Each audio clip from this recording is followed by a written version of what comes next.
ਗੁਰੂ ਗੋਬਿੰਦ ਸਿੰਘ ਮਹਾਰਾਜ ਵੀ ਕਹਿੰਦੇ ਹਨ, ਅਸੀਂ ਸੋਚ ਨੂੰ ਆਪਣੀ ਤਰਕ ਬੁੱਧੀ ਨੂੰ ਅੱਗੇ ਰੱਖ ਕੇ ਕਿਸੇ ਵੀ ਗੁਰੂ ਦੀ ਪਹਿਚਾਣ ਕਰੋ। ਇਸ ਲਈ ਗੁਰੂ ਗੋਬਿੰਦ ਸਿੰਘ ਮਹਾਰਾਜ ਜੀ ਨੇ ਗੁਰੂ ਗ੍ਰੰਥ ਸਾਹਿਬ ਮਹਾਰਾਜ ਜੀ ਨੂੰ ਗੁਰਤਾ ਗੱਦੀ ਬਖਸ਼ ਦਿੱਤੀ ਸੀ, ਤਾਂ ਕਿ ਸਾਡੇ ਸਿੱਖ ਪਖੰਡੀ ਬਾਬਿਆਂ ਦੇ ਪਿੱਛੇ ਨਾ ਲੱਗ ਜਾਣ। ਆਓ ਗੱਲ ਕਰਦੇ ਹਾਂ ਅੱਜ ਦੀ ਇਸ ਵੀਡੀਓ ਬਾਰੇ। ਅੱਜ ਦੀ ਸੱਚੀ ਘਟਨਾ ਸੁਣ ਕੇ ਤੁਹਾਡੇ ਪੈਰਾਂ ਹੇਠੋਂ ਜ਼ਮੀਨ ਨਿਕਲ ਜਾਵੇਗੀ ਅਤੇ ਮੇਰਾ ਪੱਕਾ ਦਾਅਵਾ ਹੈ ਕਿ ਤੁਸੀਂ ਆਪਣੀ ਜ਼ਿੰਦਗੀ ਦੇ ਵਿੱਚ ਕਦਮ ਸੋਚ ਕੇ ਰੱਖਣ ਤੇ ਮਜਬੂਰ ਹੋ ਜਾਵੋਗੇ। ਘਟਨਾ ਹੈ ਹਜ਼ੂਰ ਸਾਹਿਬ ਦੀ, ਜਿੱਥੇ ਕਿ ਇੱਕ ਨਵਾਂ ਬਣਿਆ ਹੋਇਆ ਨੌਜਵਾਨ ਸਿੰਘ ਅੰਮ੍ਰਿਤ ਪਾਨ ਕਰਕੇ ਗੁਰੂ ਗੋਬਿੰਦ ਸਿੰਘ ਮਹਾਰਾਜ ਜੀ ਦਾ ਸਿੰਘ ਬਣ ਗਿਆ। ਉਮਰ ਕੋਈ 20-22 ਸਾਲ ਦੀ ਹੀ ਰਹੀ ਹੋਵੇਗੀ। ਪਿਛੋਕੜ ਹਿੰਦੂ ਪਰਿਵਾਰ ਨਾਲ ਸੰਬੰਧ ਰੱਖਦਾ ਸੀ, ਪਰ ਬੈਠਣੀ ਉੱਠਣੀ ਗੁਰੂ ਦੇ ਪਿਆਰਿਆਂ ਨਾਲ ਸੀ। ਉਸ ਨੂੰ ਲਾਗ ਲੱਗੀ, ਇਸ ਲਈ ਗੁਰੂ ਦਾ ਸਿੰਘ ਬਣ ਕੇ ਸੱਜ ਗਿਆ। ਬਚਪਨ ਤੋਂ ਨਿਯਮ ਸੀ, ਕਦੇ ਵੀ ਮੀਟ ਸ਼ਰਾਬ ਨਹੀਂ ਖਾਦਾ ਸੀ, ਪਰ ਨਿਹੰਗਾਂ ਦੇ ਨਾਲ ਯਾਰੀ ਦੋਸਤੀ ਹੋਣ ਦੇ ਕਾਰਨ ਉਹ ਵੀ ਝਟਕੇ ਛਕਣ ਲੱਗ ਗਿਆ।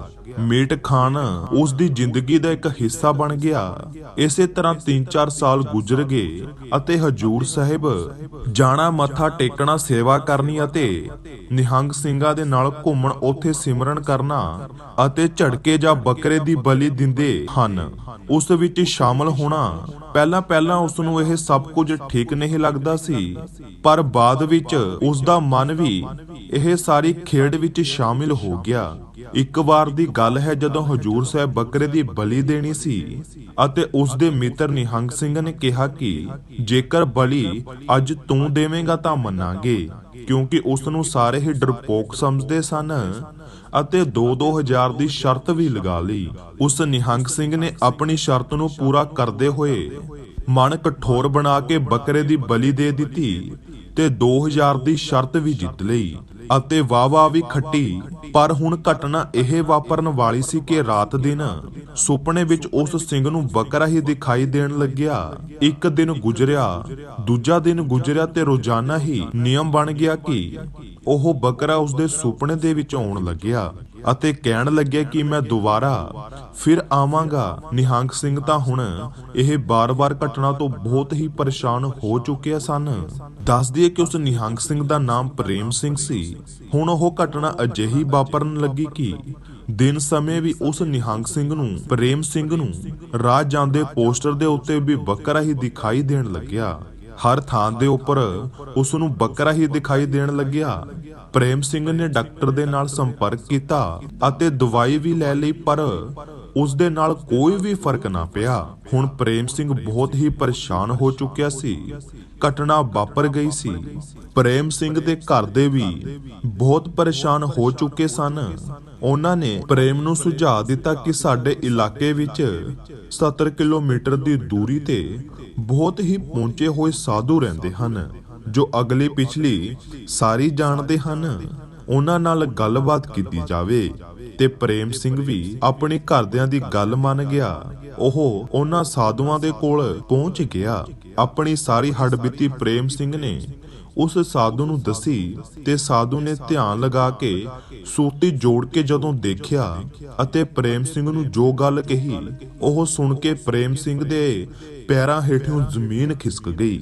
ਸਾਧੂ ਨੇ ਪ੍ਰੇਮ ਸਿੰਘ ਨੂੰ ਇਹ ਦੱਸਿਆ ਕਿ ਜਦੋਂ ਅਹਿਮਦ ਸ਼ਾਹ ਅਬਦਾਲੀ ਭਾਰਤ ਤੇ ਹਮਲਾ ਕਰਨ ਆਇਆ ਸੀ, ਉਸ ਸਮੇਂ ਸਿੱਖਾਂ ਤੇ ਅਬਦਾਲੀ ਵਿਚਕਾਰ ਮੁਸਲਮਾਨਾਂ ਵਿਚਕਾਰ ਯੁੱਧ ਹੋਇਆ ਸੀ, ਜਿਸ ਵਿੱਚ ਇਸ ਮੁਸਲਮਾਨ ਨੇ ਤੈਨੂੰ ਮਾਰ ਗਿਰਾਇਆ ਸੀ। ਇੱਕ ਵਾਰ 2520 ਈਸਵੀ ਦੇ ਵਿਚਕਾਰ ਤੇਰੇ ਇੱਕ ਦੁਸ਼ਮਣ ਹੋਇਆ ਕਰਦਾ ਸੀ, ਜਿਸ ਨੇ ਤੈਨੂੰ ਸੁੱਤੇ ਪਏ ਨੂੰ ਮਾਰ ਦਿੱਤਾ ਸੀ, ਅਤੇ ਇਹ ਬੰਦਾ ਵੀ ਉਹੀ ਸੀ ਜਿਸ ਨੇ ਤੈਨੂੰ ਅਹਿਮਦ ਸ਼ਾਹ ਅਬਦਾਲੀ ਦੇ ਨਾਲ ਹਮਲਾ ਕਰਨ ਦੇ ਦੌਰਾਨ ਮਾਰਿਆ ਸੀ।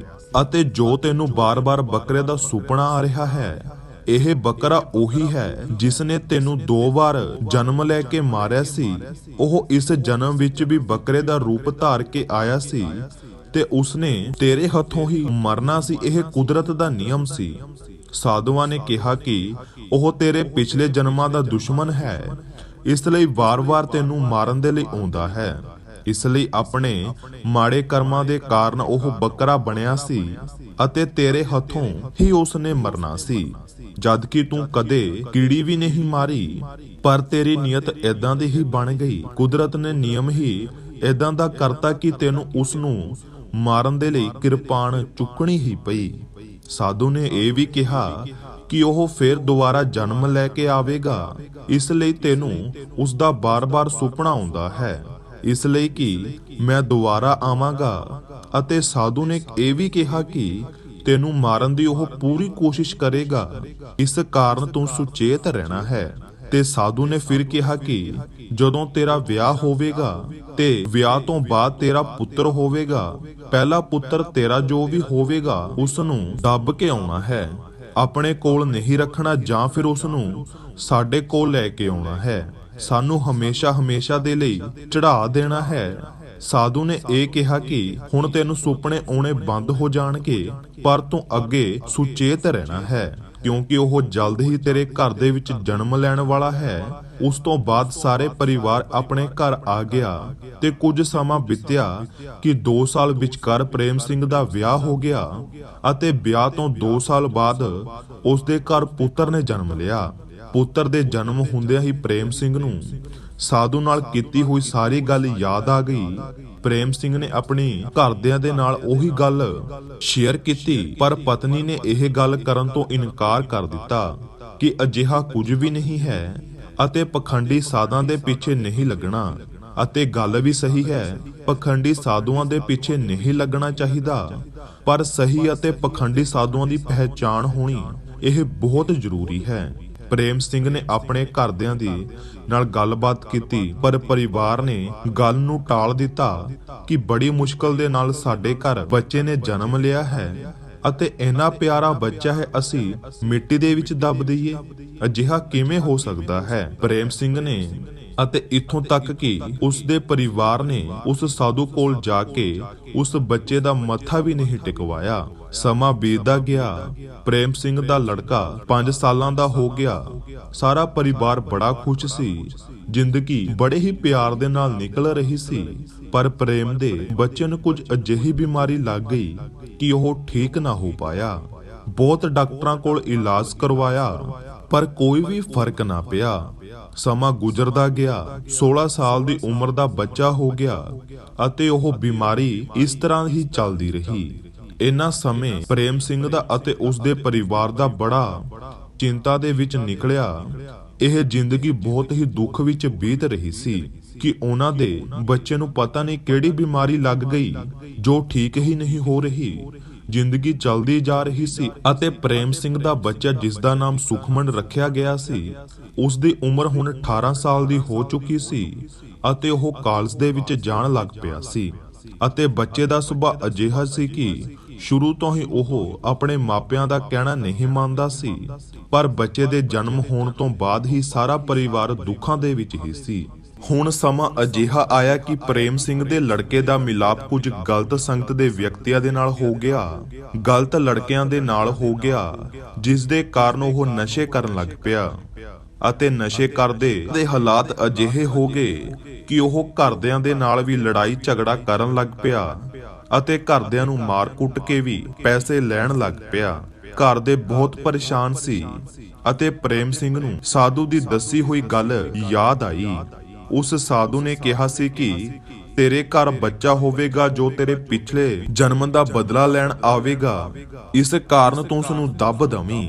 ਪਰ ਮੈਂ ਉਸ ਸਾਧੂ ਦੀ ਗੱਲ ਮੰਨੀ ਨਹੀਂ। ਪਰ ਹੁਣ ਸਾਧੂ ਦੇ ਕੋਲ ਜਾਣ ਦਾ ਵੀ ਕੋਈ ਫਾਇਦਾ ਨਹੀਂ ਸੀ, ਕਿਉਂਕਿ ਉਹ ਸਾਧੂ ਹੁਣ ਪੂਰੇ ਹੋ ਚੁੱਕੇ ਸਨ ਅਤੇ ਸਮਾਂ ਬਹੁਤ ਲੰਘ ਗਿਆ ਸੀ। ਪ੍ਰੇਮ ਸਿੰਘ ਦੇ ਸਮਝਾਉਣ ਤੇ ਵੀ ਉਸ ਦਾ ਲੜਕਾ ਸਹੀ ਨਾ ਹੋ ਸਕਿਆ।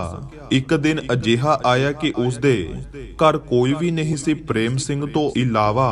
ਪ੍ਰੇਮ ਸਿੰਘ ਦਾ ਪੁੱਤਰ ਪੈਸੇ ਲੈਣ ਦੇ ਲਈ ਘਰ ਆਇਆ, ਪਰ ਉਸ ਦਾ ਪਿਓ ਜੋ ਕਿ ਪ੍ਰੇਮ ਸਿੰਘ ਸੀ, ਪ੍ਰੇਮ ਸਿੰਘ ਨੇ ਉਸ ਨੂੰ ਪੈਸੇ ਦੇਣ ਤੋਂ ਇਨਕਾਰ ਕਰ ਦਿੱਤਾ।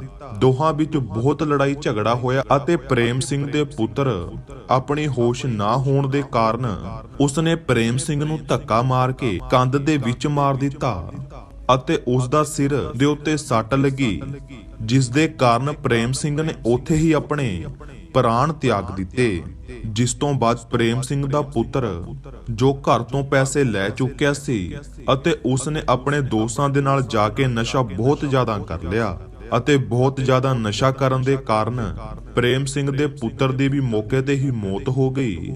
ਇਸ ਤਰ੍ਹਾਂ ਉਸ ਸਾਧੂ ਦੀ ਗੱਲ ਨਾ ਮੰਨ ਕੇ ਪ੍ਰੇਮ ਸਿੰਘ ਨੇ ਬਹੁਤ ਵੱਡਾ ਦਰਦਨਾਕ ਮੰਜ਼ਰ ਜ਼ਿੰਦਗੀ ਦਾ ਸਫ਼ਰ ਤੈਅ ਕੀਤਾ। ਅਜਿਹੀ ਸਟੋਰੀਆਂ ਪਹਿਲਾਂ ਵੀ ਸੁਣੀਆਂ ਹੋਣਗੀਆਂ, ਇਸ ਲਈ ਪੁਰਾਣੇ ਜਨਮਾਂ ਦੇ ਜੋ ਦੁਸ਼ਮਣ ਹੁੰਦੇ ਹਨ ਉਹ ਬਾਰ-ਬਾਰ ਜਨਮ ਲੈ ਕੇ ਤੁਹਾਡੇ ਨਾਲ ਲੜਾਈ ਲੈਣ ਦੇ ਲਈ ਆਉਂਦੇ ਹਨ।